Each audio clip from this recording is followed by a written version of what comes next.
By now, we are well aware that music has the power to impact your mood and your movements through dancing. Music is an essential part of our species, especially since the brain and the nervous system are hardwired to distinguish between rhythms, repetition, tunes, and tones from ordinary noise. But why? What sort of a biological purpose does this serve? In fact, have you ever thought about what is going on in your brain when you're listening to your favorite piece of music, like, I don't know, Gucci Gang by Lil Pump? Well, apart from being a complete idiot when you listen to people like Lil Pump, this image perfectly encapsulates what goes on in your brain when you're actively listening to music. As you can see, there are several parts which have been lit up.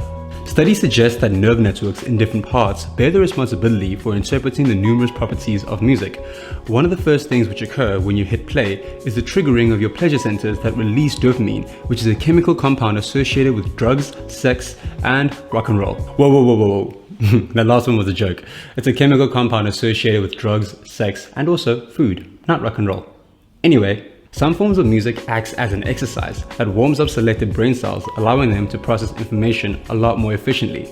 Let's just slow down for a sec. I'm not about to bombard you with endless amount of information. I just want you to think about something.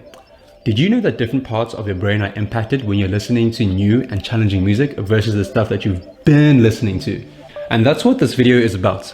Through the next couple of minutes, we'll be taking you through why it's fundamentally important and healthy for you to discover new music. If you're new to the channel, welcome, madam or sir, and I implore you to check out our other videos and subscribe.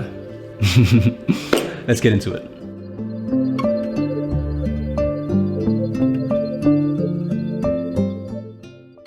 In 2018, NME reported that by the time we reach 30 years old, the chances are high that we'd stop discovering new music. This is called musical paralysis, something which occurs when music fans stop actively seeking out new tunes.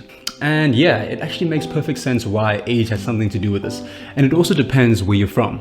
Around those years, there's this overarching expectation for one to be excelling in their career, raising a family, and other demanding responsibilities. Studies also suggest that the main reason people stop discovering new music is a lack of time, rather than being bored with up-and-coming acts. This is part of the reason why we're more prone to be looking for music during our youth. By design, adolescents are constantly searching for ways to solidify their identities, and music is a great vehicle for simultaneously learning more about the world and feeling understood.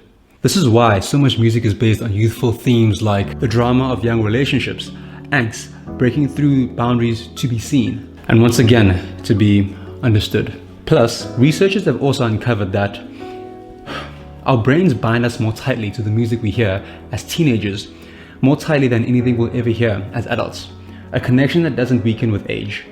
An argument that can be made though is, what's the point? What's the point of even finding new music? Most people will have all the music they could ever want by the time they reach 30. People love the stuff that they already know. Yeah, I know, it's an obvious positive feedback loop. There is a physiological explanation for our wish to seek comfort in the familiar. According to an article by Pitchfork, it actually has to do with the plasticity of our brains. Our brains change as they recognize new patterns in the world.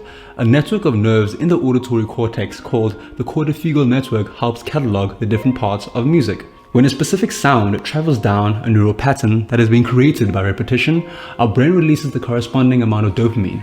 The more music we own and replay, the more patterns we can recall to send out that perfect dopamine hit. But when we actively listen to new and challenging music, this subtly toys with our patterns in the brain. When we hear music and sounds that haven't already been mapped onto the brain, the cortical network goes a bit haywire and releases too much dopamine as a response, or even too little, which can result in an indifferent response to what we hear. Even though our brains reward us for seeking things that are novel, what I just explained exhibits why this has a bit of a downside to it. To reiterate, if we are exposed to patterns and arrangements in music that are way too unfamiliar than what we are accustomed to and also contradict the already found maps, this unpleasantly spikes our dopamine, causing us to react negatively to the new track and of course judge it as bad music. Meanwhile, it's more so of a neurological response. The flip side to this is that by continuously listening to music that is unfamiliar, which counters the already existing maps, you are on some level practicing neuroplasticity. This is the ability of the brain to undergo biological changes ranging from the cellular level all the way to large-scale changes like cortical remapping. Constantly listening to new and challenging music And even learning an instrument can increase connectivity between brain regions and helps form new neural networks.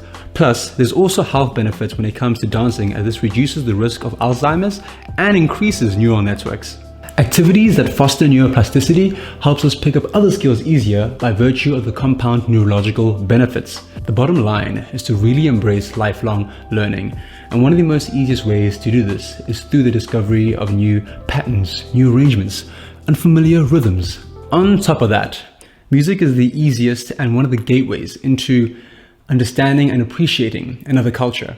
A great example is when I began listening to a lot, and I mean a lot, of Sango, who makes Brazilian-infused trap and electronica. This led me down the road of Tropicalia, which was a movement back in 1960s Brazil, which infused psych rock with Brazilian forms of music.